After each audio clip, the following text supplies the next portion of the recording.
Two strangers share a college road trip and promise to travel together every summer for the rest of their lives. Years later, they suddenly stop speaking, and neither will say what broke them. The movie begins with Poppy, a travel writer who lives out of a suitcase. She sells the fantasy of the perfect vacation to readers of a glossy magazine. On paper, she has the dream job, but lately every trip feels strangely lonely, and she cannot explain why. Her editor, Swapna, says the writing has gone flat. She orders Poppy to make readers burn with envy again, the way her old articles used to. Poppy smiles and promises to try, but inside, she already knows something real is missing, and no beautiful hotel is going to fix it. Then David calls. David is the younger brother of Poppy's old best friend, and he is getting married. He is hurt that Poppy has ignored his invitation. Then he mentions, almost casually, that his brother Alex and Alex's girlfriend Sarah have finally broken up. Poppy freezes. She and Alex were once inseparable, the kind of friends who finished each other's sentences, but now they have not spoken in 2 years, and nobody will say what happened. Therefore, to understand it, we go back to the very beginning. The first summer, a much younger Poppy climbs into a stranger's car to carpool home from college. The stranger is Alex, quiet, careful, and deeply allergic to fun. Poppy talks enough for both of them. She is an hour late and already impossible. Alex just wants to beat the traffic. They are opposites in every single way. Alex wants a plan and the fast lane. Poppy wants a messy breakfast burrito and the volume turned all the way up. Somehow these two are trapped in one small car for a very long drive across the country. Poppy drowns her burrito in hot sauce while Alex begs her, again and again, to please be careful with it in his car. Now watch exactly what happens the very second he takes his eyes off the road. This will take the edge off. I'm sorry, can you just be careful?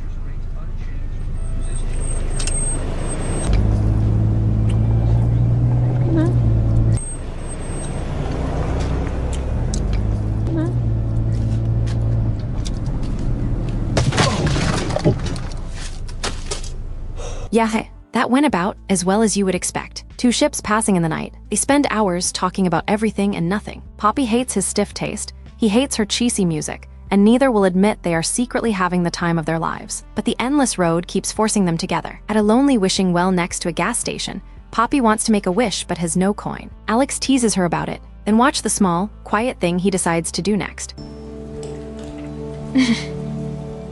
Only coin. What? Why didn't you tell me? I just took your wish. It's fine. Know what I wished for? Doesn't work like that. Come on. He spends his only coin so she can make her wish instead. It is tiny, but it is the first real crack in his careful armor. Poppy will remember it for years. Therefore, the trip keeps going wrong in the best possible way. They lock the keys inside the car and get stranded overnight in the middle of nowhere. So they split one cheap motel room, and for the first time, they start talking for real. Late that night, Poppy finally tells Alex her secret. When she was a teenager in a small town, a cruel rumor followed her for 3 long years and turned her into the joke of the whole school. She never felt safe there, never felt like herself. That is exactly why she runs. Alex does not laugh, and he does not flinch. He tells her that if he had known her back then, he would never have joined in. Poppy realizes he is the first person she has ever told who did not doubt her. Something quietly, permanently shifts between them. By morning, they are a team, and they know it. So they make a pact right there on the road. Every single summer, wherever they are, whoever they are with, they will meet somewhere in the world for one trip together. Just the two of them, no matter what. But Alex adds one careful rule to the deal. They should try just being friends first. Poppy agrees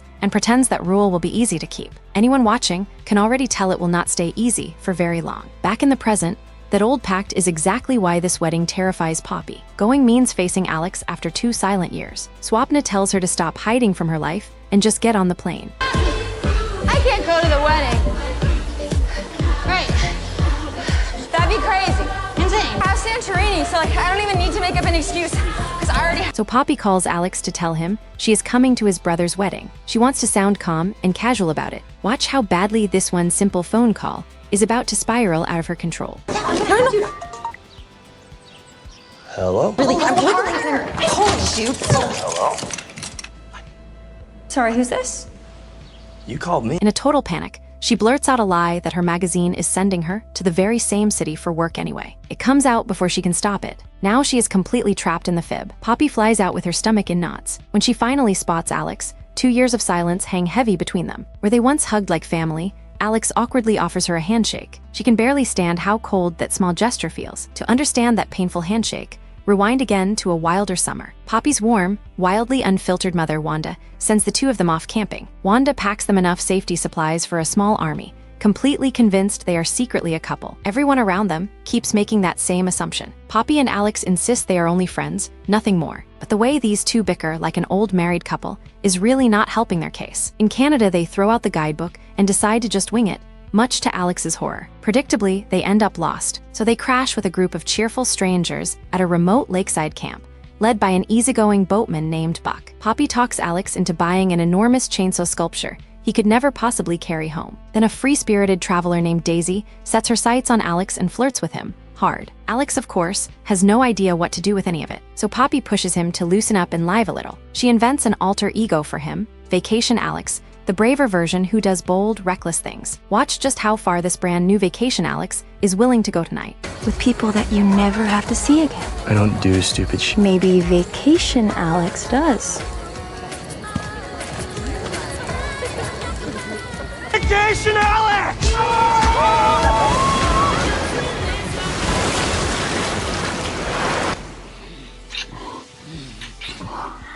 His clothes literally float away out to sea, and he ends up borrowing Poppy's flowery romper to cover himself. Vacation Alex, ladies and gentlemen. Somehow he still looks slightly heroic. Later, under the stars, Alex sheepishly admits he could not stop thinking about death all night and completely froze. Poppy does not mock him. She just calls him her weirdest friend. Alex does not argue. Honestly, he likes it, and he likes her. Now snap back to the present wedding trip. Their rented house is broiling hot. The air conditioning is broken, and Poppy is miserable. Alex, being Alex, immediately insists on fixing the whole thing himself, purely to help her out. It is the same old rhythm they always had. Poppy makes a chaotic mess of things, Alex quietly fixes them, and neither will admit out loud how perfectly they still fit together after all this time apart. Another summer, another trip, this time to New Orleans. To entertain themselves, Poppy and Alex pretend to be glamorous newlyweds with wildly invented careers, fooling a real married couple at the bar. Free drinks and free food quickly follow, and the whole bar dares Alex to perform their supposed first wedding dance. Everyone expects the shy, buttoned-up guy to shrink away. Watch straight-laced Alex completely, gloriously let go instead.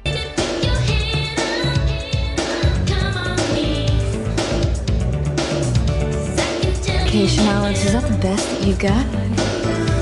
The entire room loses it. Poppy watches him dance and lights up like a firework. This wild, uninhibited Alex is a version only she ever gets to see. And right now, she loves it more than she is ready to say. Later, walking the streets, Poppy twists her ankle badly and cannot walk. There is no ride and no help nearby. Watch what Alex quietly decides to do instead of leaving her stranded there. And you don't scream faster, faster, faster in my ear. How did you know that I'd really want to do that? He simply picks her up and carries her all the way back to the hotel on his back. It is sweet and easy and perfect, until Poppy's boyfriend Julian shows up out of nowhere, and the whole tender moment curdles. Julian is a chef who calls Poppy by the wrong nickname and never really understands her. Seeing Julian next to Alex, the difference is painfully obvious, but Poppy is not ready to admit what it means. The next summer, they plan the trip of their dreams, Norway, a hotel made entirely of ice. Then, the night before, Poppy wakes up with a raging fever, so she calls Alex and insists he go without her rather than waste it. She swears she is fine and pushes him to just get on that plane to Norway. It is all paid for. There is no reason for him to stay behind for her. Watch what Alex quietly chooses to do instead. Do your worst.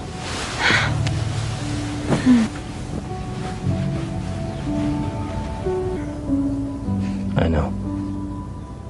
He skips the entire dream trip and shows up at her door to sit by her sick bed. He makes her chicken noodle soup and never once complains about the ice hotel he gave up. Poppy tells him she does not deserve him. Alex cheerfully agrees, then stays anyway. This is love. They both keep calling it friendship. Back in the present, Alex invites Poppy to David's rehearsal dinner. His whole big, hug-forward family still treats Poppy like one of their own. His father teases her, David beams at her, and for one warm night, those 2 lost years seem to melt clean away. But as Alex walks her home, he finally asks the question hanging over everything. Why did Poppy really fly out here, when they both know there was never any work trip? And what actually happened between them 2 years ago? Poppy admits she wishes they could go back to the way things were before Tuscany. Alex says, gently but firmly, that going back is not possible. Therefore, we finally arrive at the one summer that broke these 2 best friends apart. 2 summers ago, everything was different. Alex brought his serious girlfriend, Sarah, and Poppy brought her new boyfriend, a globe-trotting surfer named Trey. For the first time, their sacred 2-person trip was crowded with other people. Poppy hated it and could not admit why.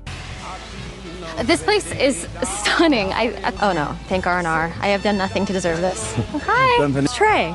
Oh, yeah. Hi, Dre. Hey, Trey. As the group toasts and laughs, Poppy quietly spirals inside. Alex slips away to check on her, the way he always does. Then Poppy confesses a shaking fear. She thinks she might be pregnant, and she has not told Trey a word about it. So the two of them sneak away together to get a test, hearts pounding. It is a moment neither of them will ever forget. Watch how the result lands and what it does to both of them.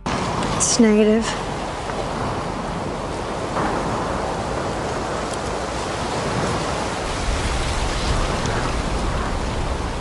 It is negative. Poppy is flooded with relief and fear all at once. Alex wraps his arms around her and promises that he will always be there for her. And in that fragile, honest moment, everything they have buried rises to the surface. They almost kiss. It hangs there, one breath from changing everything forever. But Poppy pulls back, terrified of destroying the one friendship that has ever felt safe. She insists Alex is her best friend and nothing more. Alex quietly agrees and swallows whatever he feels. The chance slips away. Only minutes later, out on the grounds, Alex gets down on one knee and surprises Sarah with a ring. Sarah says yes. Poppy congratulates the happy couple with a bright, aching smile that costs her everything she has. Then the real fight begins. Alex announces he plans to give up his dreams and settle down in his tiny hometown of Linfield for Sarah. Poppy asks what happened to teaching in Europe or New York. Alex calls his choice love. Poppy calls it settling, and Alex cuts back at her deep. He tells Poppy she lives in a fantasy land, forever running to new places and people so she never has to stay. The words sting because a quiet part of Poppy knows he is right. So Poppy says the words that end it all. She tells Alex flatly that she thinks this is their last trip together. And with that single sentence, 2 full years of cold, total silence begin right there. Back in the sweltering present, the heat and all that buried history finally boil over. Poppy says she cannot bear to go back to how things were before Tuscany. She needs the truth, all of it right now. She demands to know why Alex and Sarah really ended for good. She begs him to tell her she was not the reason it fell apart. Instead, Alex looks her dead in the eye and says of course it was because of her. Why did you and Sarah break up? A lot of... The last time I saw you, you ghosted me for 2 years. Then it all finally pours out of him. Alex says he is done pretending. He does not want to be her friend anymore. He wants her. Poppy, stunned, admits she wants him too. He asks since when. Alex answers, softly, probably always. And after all these years of dancing around it, the two of them fall together at last. For one perfect, easy morning, they wake up tangled together, happy and calm. Poppy asks about the day's plan. Alex, of all people, grins and says he is thinking they just wing it. For a moment, it feels like the ending they earned. David and Nam marry in a gorgeous ceremony, and Poppy and Alex glow through every second of it. Watching them, you would swear nothing on earth could go wrong now. But that same night, the old problem creeps right back in. Alex wants to talk seriously about timelines, homes, and building a real future. Poppy just wants to enjoy the moment and not plan a single thing. And there it is again, the same crack that always splits them. The argument escalates fast and cruel. Alex says Poppy will always run away in the end. Poppy fires back that all this time, she was waiting for him. Alex says it cannot work. Not now, not in another 10 years, not as long as she is her and he is him. They both say I love you through the tears. Then Alex says the cruelest, truest thing of all. Love was never their problem. And just like that, the two of them shatter each other's hearts all over again. A year drifts past. Poppy runs into Sarah by chance one day and finally, honestly apologizes for how careless she was with everyone's feelings. Sarah forgives her and gently admits that Poppy walking away actually did her a real favor in the end. Oh, when did this happen? About a year ago. Listen, I'd love to stay and catch up, but I'm already late for my pre-flight, Yeah. so I should probably go. But Hey, wait, Sarah. Alone with her own life, Poppy finally says the truth out loud. This is not working. She does not need a vacation from her life anymore. She needs the life part. She needs a real home worth staying in, instead of running toward the next departure gate. So Poppy quits the glamorous dream job for good. Swapna, more devoted fan than boss now, tells her to keep writing wherever she ends up. Then she asks the one question that changes everything. Where does the girl who has been everywhere finally go now? Poppy already knows the answer deep down. She names the single place she once swore she would never return to. Linfield, Ohio, the tiny town that broke her heart as a teenager. The town where Alex has been waiting all along. She races across the whole country and pounds desperately on his front door. No answer. Then she spots Alex walking down the street, and she takes off chasing him on foot, gasping and hating every second of running, which she has always despised. She finally catches him, breathless, and pours out her whole heart. She tells Alex she spent her entire life terrified that if she ever stayed anywhere too long, everyone would see that she is too much, even him. So 1 week a year felt safe. It was all she thought she was allowed to have. But she would give up every last thing to build a real life with him. He is not a vacation to her. He is home. Alex! Oh my God. Oh, What are you doing here? Alex, overwhelmed, asks what on earth they do now. Poppy looks at him and says the only thing that has ever mattered. As long as she is with him, she does not care where they go. Months later, the two of them share a real, ordinary home and an easy, quiet life at last. Poppy finally understands the thing she chased across the world. Home was never a place at all. It is the person who loves you for exactly who you are, even on vacation.